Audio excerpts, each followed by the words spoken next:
retrouvons donc avec plaisir notre deuxième émission de cette série La liberté que nous voulons. Voilà, émission donc de l'association pour une constituante. Alors pour les auditeurs fidèles, eh bien vous commencez à connaître l'association pour une constituante, mais pour les autres, on va quand même la représenter. Alors ce matin, je suis avec Louis Sézy, qui est juriste, docteur en sciences de l'éducation et donc membre de l'association pour une constituante. Bonjour. Et donc Jérémy Mercier, qui est le secrétaire général de l'association. Bonjour, Jérémy. Voilà. Et donc dans une quinzaine de minutes, nous serons au téléphone avec, comme je le disais, John Grolot, qui est le responsable du cercle de Guéret et qui est professeur de mathématiques. Voilà, alors l'association, donc, je dirais, est partenaire d'Aligre FM. On a fait plusieurs émissions ensemble. Comment votre président est venu plusieurs fois à ce micro, et notamment nous avons fait une émission autour de ses nombreux ouvrages. Et donc l'association milite pour finalement une refondation du jeu politique. Hein. Et donc chaque mois, nous nous retrouvons pour évoquer ces combats. Alors en deux mots, le but de cette association et son fonctionnement, Louis ou Jérémy? Jérémy. Tout d'abord, merci de ce partenariat privilégié avec Radio Aligre. Mais l'association est née, comme vous l'avez dit, donc il y a quelques années, exactement en 2007. Et puis l'idée fondamentale était de redonner force à une notion qui paraissait passer de mode vu les récents traitements des suffrages populaires, à savoir redonner force à la souveraineté du peuple dans son ensemble, redonner force et dynamisme au corps des citoyens, vraisemblablement et assez souvent laissé pour compte dans les décisions politiques parmi les plus importantes, y compris lorsqu'il s'agit de règles sociales, économiques. Le 29 mai 2005 avait été un exemple en particulier d'un non affirmé par la souveraineté populaire, qui a été un vote bafoué par les élites actuelles. Et donc, nous avons décidé d'appeler à la convocation d'une assemblée constituante pour établir ce principe de base par le suffrage universel qui est la souveraineté du peuple. Donc renouveler, redynamiser notre démocratie. Donc on se retrouve chaque mois, un mercredi par mois. Et donc on traite de ce sujet-là, hein, du renouvellement de la démocratie, de la constituante, sous un angle différent, une thématique différente. Et le principe de nos émissions, c'est aussi d'évoquer la transposition, la traduction de ces combats dans les activités locales d'un cercle local, puisque votre association est organisée, est totalement décentralisée, je ne sais pas comment il faut dire, organisée en cercles locaux dans les différentes régions. Alors le 22 mai, donc le mois dernier, nous étions avec Anne-Cécile Robert, qui est la vice-présidente de l'association. Nous étions avec André Bellon, donc le président de l'association, et effectivement, nous avons parlé de l'anniversaire du 29 mai, sur le référendum sur le traité constitutionnel européen, puisque c'était une semaine avant. Voilà. Et donc le mois dernier, le 22 mai, donc nous étions avec Robert Hadjadj au téléphone, du cercle de Montpellier. Qui nous avait parlé de son cercle local et de la manière dont lui célébrait l'anniversaire du 29 mai, Robert Adjage étant le responsable du cercle et étant artisan, peintre en bâtiment, animateur du cercle de Montpellier. Alors, aujourd'hui, nous fêtons encore un anniversaire, donc je ne sais pas si à chaque fois il y aura un anniversaire à fêter, mais bon, là pour l'instant... Et donc c'est l'anniversaire du 18 juin. Pourquoi avez-vous souhaité fêter l'anniversaire ou commémorer le 18 juin alors ? Oui, et il y a un lien entre cet anniversaire du 18 juin 1940, ce qui nous ramène 73 ans en arrière, et la posture actuelle de notre association pour une constituante, car ce qu'il faut retenir de l'appel du général de Gaulle du 18 juin 1940, c'est que dans certaines circonstances politiques, il faut savoir dire non, s'opposer, se dresser, et bien sûr se battre pour la liberté. Alors bien sûr, le contexte aujourd'hui n'est plus le même que celui de juin 1940, mais la liberté en tant que telle doit toujours être défendue, car il y a toujours des forces qui empêchent son expression totale et qui cassent le lien entre les citoyens, le peuple et leurs représentants.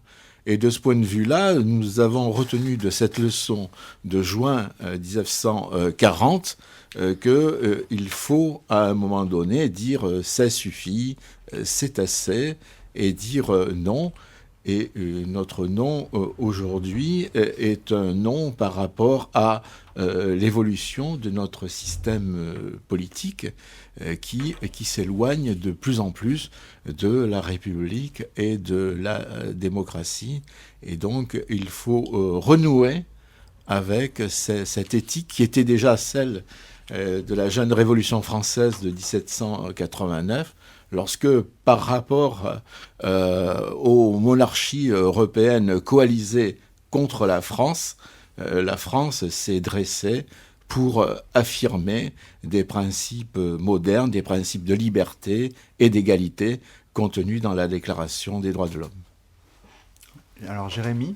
Oui, le 18 juin, c'est effectivement cet appel à la France libre, à cette liberté effectivement qui d'ailleurs soude les membres de notre association dans leur volonté effectivement d'affirmer un non et donc un acte de volonté, de liberté, d'émancipation, si vous préférez, face à différentes situations qu'on pourrait qualifier absolument comme étant particulièrement réactionnaires, particulièrement rétrogrades sur le plan social, des reculs en matière d'acquis, des reculs très certains en matière d'acquis républicains. Pensons à la question du service public, des suppressions régulières d'hôpitaux de proximité, la question de ce qu'on appelle dans notre association, Christian Berthier avait souvent fait des articles sur la question du millefeuille en particulier, donc c'est la disparition progressive des collectivités territoriales, et rappeler effectivement cet anniversaire-là du 18 juin, auquel d'ailleurs on pourrait d'ailleurs associer 3 ans plus tard, 3 ans après le 18 juin, il y a le début du Conseil national de la résistance. C'était d'ailleurs fin mai. Et là aussi, on retrouve tout l'enjeu et toute la nécessité de ressouder les citoyens entre eux dans une période de crise économique épouvantable où nos compatriotes, les classes les plus modestes de la société, subissent de plein fouet des politiques qu'ils n'ont absolument pas choisies. Et en ce sens-là, militer pour une constituante, c'est aussi dire que nous avons le choix Et nous avons le choix de dire non, de refuser l'ordre des choses actuel et de remettre le peuple en véritable acteur et moteur de la vie politique dans son ensemble. Alors, comment ça ça peut se manifester, cet esprit de résistance aujourd'hui? En quoi ça consiste? Comment ça peut s'exprimer? Parce que bon, dire non, c'est une posture, mais ensuite ça suffit pas. Ce non, il faut il faut le faire vivre, l'exprimer, le partager, et puis le transformer en alternative. Donc comment ce combat peut se traduire aujourd'hui? Oui, nous avons déjà un site Association pour une constituante, sur lequel, comme le rappelait Jérémy Mercier, nous publions nos analyses de la situation politique par rapport évidemment à cette éthique fondamentale qui est celle de la démocratie, de la République et de la liberté. C'est une première chose. En même temps, comme cela a été dit également, nous avons ces cercles militants qui ont leurs actions propres au niveau local et qui s'efforcent, par rapport au contexte local, de donner vie à ce que sont les fondamentaux de notre association pour une constituante.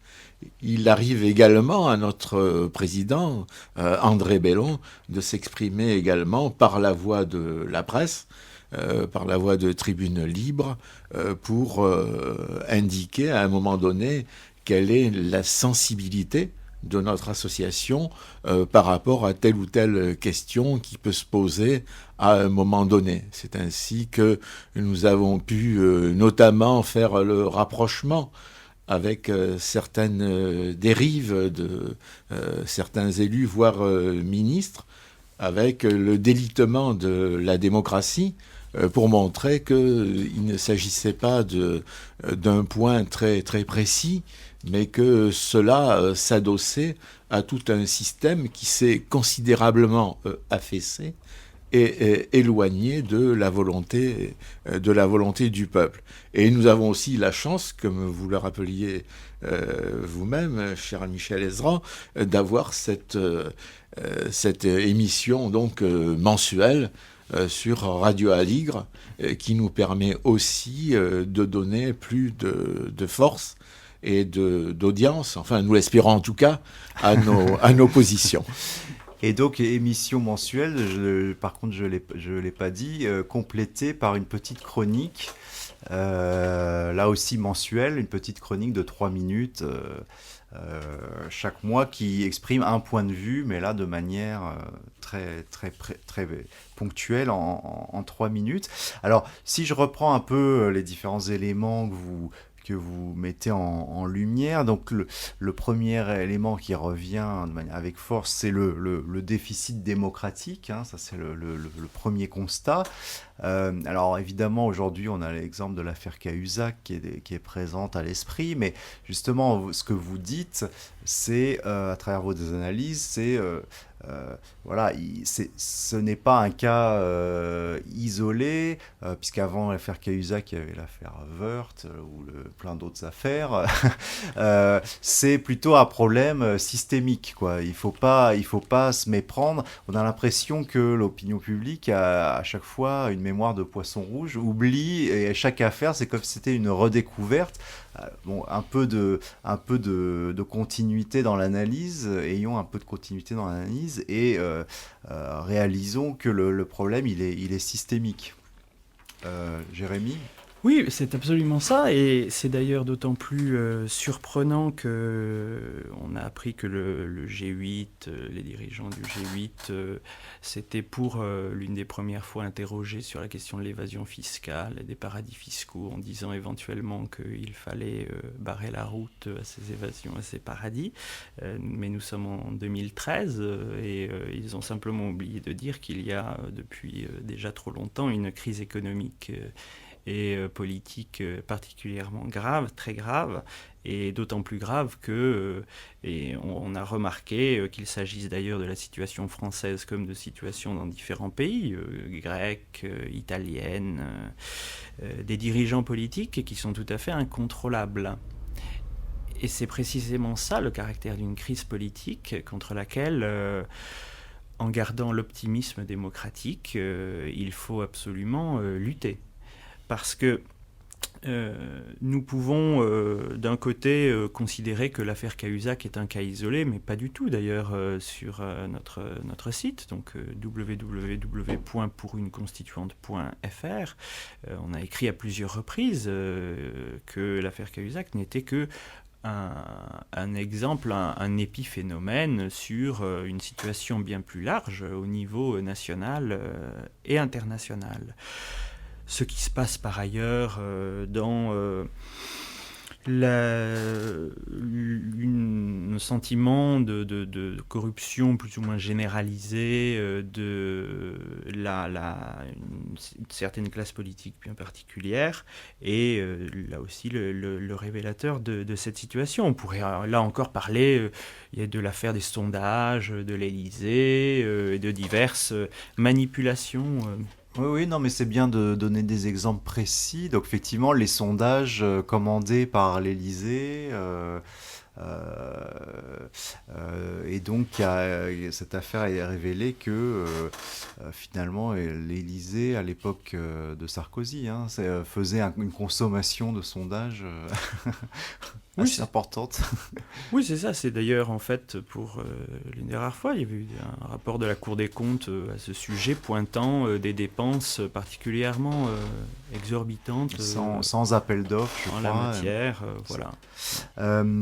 Donc il y a aussi ce côté connivence entre élites, puisqu'on commande ces sondages à un ami sans faire d'appel d'offres, et donc connivence entre élites politiques, économiques. Oui, absolument. On est dans un système médiatico-politique où la priorité des politiques, hélas, devient de plus en plus la nécessité de communiquer au détriment du fond, du contenu et d'orientation politique proprement dite, et cela pour durer et prendre la température par le biais notamment des sondages de l'opinion publique, pour voir un petit peu dans quel sens il faudrait éventuellement influer, sinon au niveau du politique proprement dit, au moins au niveau du discours, finalement, la manière dont les gouvernants se positionnent. Donc on a là une dérive sondagière de notre démocratie, avec, comme vous le rappeliez, le fait qu'on a une collusion des politiques et certaines sensibilités politiques avec telle ou telle officine de sondage, etc., qui elle-même essaie de promouvoir l'image de tel homme ou de telle organisation politique. Alors, je prends un autre élément que vous mentionniez, c'est le millefeuille.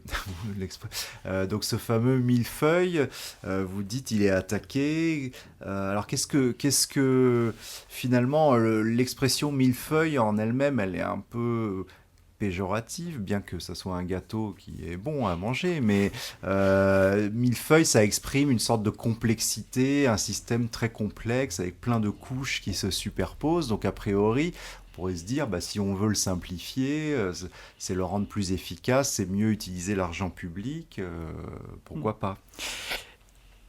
Ce qui est surprenant, c'est le terme simplifié. Et en fait, je pense qu'une partie de la crise démocratique que nous traversons vient justement de cette recherche, par en particulier les instances européennes, de simplification de la démocratie. C'est très simple, disent-ils, de simplifier. Ainsi, nous convoquons les électeurs, par exemple du Haut-Rhin et Bas-Rhin, à voter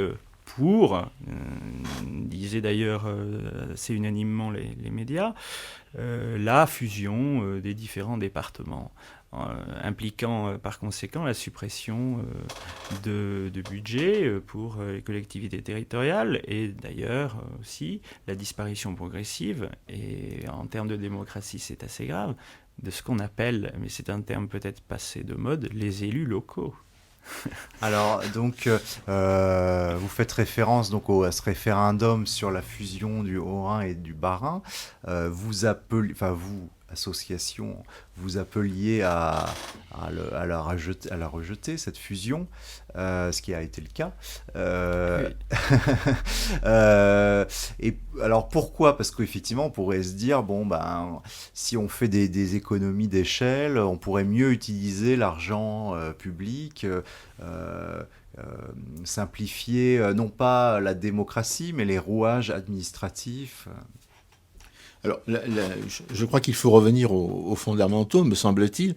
La démocratie locale se propose d'instaurer un rapport de proximité, c'est la notion un peu d'affaires locales, entre les élus, les conseillers municipaux, si on prend par exemple le cas des communes, et puis, bien sûr, les populations des communes, qui doivent donc désigner leurs représentants au sein des conseils municipaux pour gérer au mieux et de manière la plus démocratique possible les affaires locales.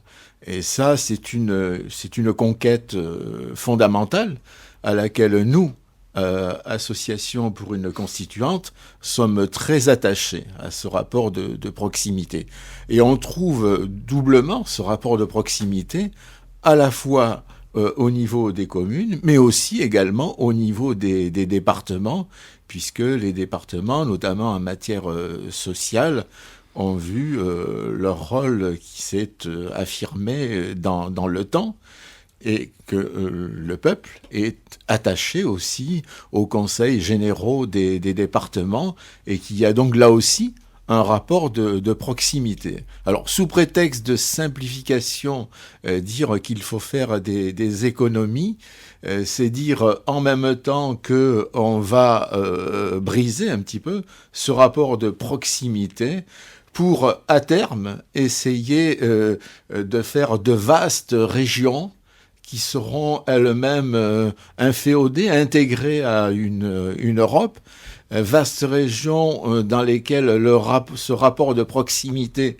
entre élus et représentants, évidemment, est complètement dissipé, et où donc le contrôle risque de devenir plus difficile, en même temps que l'on aura des régions complètement intégrées dans une Union européenne dont on ne voit pas toujours quelle est la boussole en matière démocratique, puisqu'elle-même s'est fortement éloignée des peuples.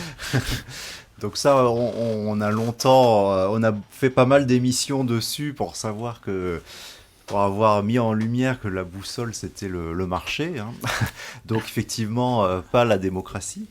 Et donc avant de retrouver John Grollo, finalement dernier élément que vous mentionnez, c'est dire non c'est une chose, mais il faut dire oui à certaines choses et donc dire oui selon l'exemple du Conseil national de la résistance dont vous parliez, qui finalement reste un exemple de volonté, de montrer que voilà, quand il y a une réelle volonté politique, on peut faire des choses. On a l'impression que là, on est un peu dans un fatalisme où finalement on a intériorisé la défaite déjà quelque part, quoi. Oui.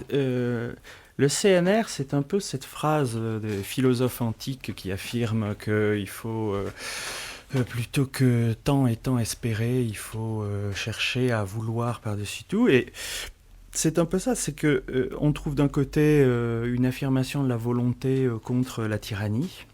On trouve aussi une représentation très large des options politiques extrêmes droite mises à part pour rétablir ce qu'on appelle la République et la démocratie dans un contexte de crise intense. Et on y trouve aussi quelque chose qui est d'ailleurs très intéressant, c'est un aspect d'ailleurs intergénérationnel et une lutte pour la défense des droits de l'homme et des droits sociaux. Voilà, à une époque où finalement l'Europe et la France étaient à genoux, probablement encore plus qu'aujourd'hui. Et donc finalement la solidarité était possible. Alors sans transition, nous nous transportons à Guéret. Pour retrouver donc John Grollo, qui est le responsable de l'association pour une constituante, enfin du moins du cercle de Guéret, John Grollo étant professeur de mathématiques. Bonjour Monsieur Grollo. Bonjour. Alors merci d'être avec nous ce matin. Donc nous parlions de l'esprit de résistance, nous parlions donc de l'anniversaire du 18 juin et de la manière dont cet esprit pouvait se transposer aujourd'hui. Alors pour vous à Guéret, vous pouvez peut-être nous présenter brièvement votre cercle et ses activités ? Oui, eh bien, je suis accompagné d'Yves Pilet, retraité, ayant exercé les professions de pâtissier et d'agent hospitalier. Son épouse également, qui est maraîchère et ancienne clerc de notaire. Après, eh bien, le cercle a été créé en mai 2009. Donc, on a différents aspects dans nos activités. D'abord, il a fallu expliquer le terme même de constituante. Qu'est-ce que c'est, la finalité ? En quoi c'est une réponse adéquate à la crise politique, sociale et économique que nous connaissons. On fait beaucoup de distribution de tracts, en particulier dans les quartiers où se trouvent des citoyens en très grande difficulté sociale. On envoie des informations auprès des élus des petites communes creusoises. On peut aussi donner des informations plus générales qu'on considère comme majeures, en particulier le problème de la dette publique, du transfert du droit régalien de création monétaire sur le système bancaire privé. La question du marché transatlantique. On aborde aussi les aspects historiques.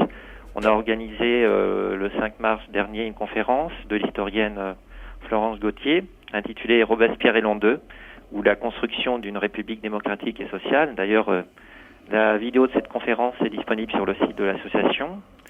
Et puis après, on a aussi un travail de réflexion sur le rôle des élus. Au niveau du cercle de Guéret, on considère que les élus doivent être sous le contrôle des citoyens. Ils ont des comptes à régler, à rendre des comptes, aux citoyens, si j'ose dire. On considère que quand il y a une perte de confiance vis-à-vis des élus, on devrait pouvoir les rappeler. C'est-à-dire le caractère révocable des mandataires. Ça fait partie de l'un de nos axes de réflexion, en particulier en ce qui concerne le processus constituant et la manière dans laquelle on devrait élire et contrôler les futurs constituants. Voilà. Et donc, quelle écoute recevez-vous du grand public, des personnes auxquelles vous vous adressez ce combat pour un renouvellement démocratique, pour une constituante peut parfois peut-être leur sembler assez éloigné de leurs préoccupations quotidiennes. Donc, comment arrivez-vous à les intéresser au sujet ? Il faut faire vraiment un travail de fond parce que il y a certaines idées qui sont ancrées. Par exemple, beaucoup de personnes considèrent que nous sommes actuellement en démocratie. Donc leur faire comprendre qu'on est plutôt dans une monarchie élective. Donc après, il y a vraiment un énorme travail de fond à faire sur le sens de certains mots. On donne pas le pouvoir souverain aux élus, c'est le peuple qui est souverain. Après, bien prendre en compte, comme vous l'avez très bien dit, les revendications des citoyens. Donc on a fait un appel à la rédaction des cahiers de doléances. Et puis, bon, bien petit à petit, on voit que quand même ça progresse. Entre nos premières actions de 2009 et aujourd'hui, quand même, cette idée de constituante est en train de progresser. On voudrait que ça progresse plus vite, bien évidemment, mais tout de même, indéniablement, il y a des étapes qui ont été franchies. Voilà. Et puis, oui, excusez-moi. Donc oui, un travail d'éducation populaire avant tout. De prise de conscience. Ouais. Je pense que on a oublié beaucoup de choses. Rappeler certains fondamentaux. Et nous, on considère, du côté de Guéret, que ce n'est pas à travers l'élection présidentielle qu'on va obtenir l'organisation d'une constituante. Ça, c'est aussi un point très important parce que on considère que, justement, cette élection a un caractère qui maintient le système. C'est une élection qui est parfaitement encadrée par l'oligarchie qui nous gouverne. Après, c'est un autre débat, bien entendu. Voilà, donc ça renvoie à la lecture du livre de votre président, Ceci n'est pas une dictature, Oui. ou d'excellents livres d'Hervé Kempf sur l'oligarchie, j'ai oublié le titre exact qui m'est sorti de la tête, mais sur la description de l'oligarchie en place. Jérémy ou Louis, vous voulez vous adresser à votre collègue ? Oui, bonjour John. Bonjour. Non, effectivement, ce que dit John, c'est très typique de la singularité de l'association pour une constituante. Critique des dérives politiques et économiques en place. Question du marché transatlantique en est une énième que nous faisons. L'idée de recueillir des doléances, c'est une chose effectivement sur quoi l'association repose éminemment, parce que par principe, nous considérons que répondre à une crise de la démocratie pour la résorber, c'est donc redonner la parole aux citoyens, et les doléances sont cet exemple-là.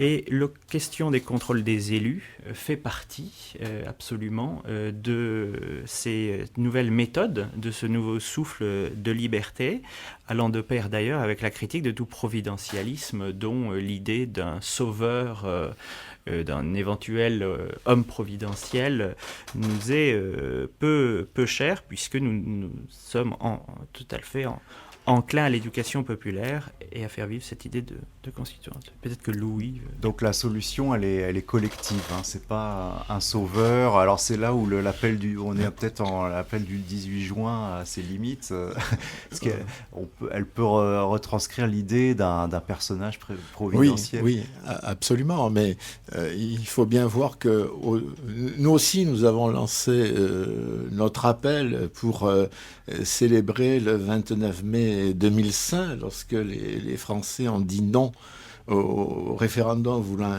instituer le traité constitutionnel européen, qui en fait était un traité de théorie économique fondamentalement libérale, et dont les Français ont mesuré bien évidemment tous les dangers. Et nous pensons que, au-delà de l'appel, si le général de Gaulle a pu effectivement arriver à lutter contre l'occupant, contre la barbarie nazie, etc., il l'a fait aussi parce que il y a des citoyens qui se sont dressés, qui l'ont rejoint, etc. La lutte, donc, a été collective. Et comme le rappelait Jérémy, il y a eu ce fameux programme du Conseil national de la résistance qui a marqué ensuite, au lendemain de la libération, les 30 glorieuses par, une période de progrès social, économique et politique. Voilà, merci beaucoup Monsieur Grolot d'avoir été avec nous ce matin. C'est moi qui vous remercie. Donc je rappelle, vous êtes responsable du cercle de Guéret, de l'association pour une constituante, et professeur de mathématiques. Très bonne journée à vous. Merci. Voilà.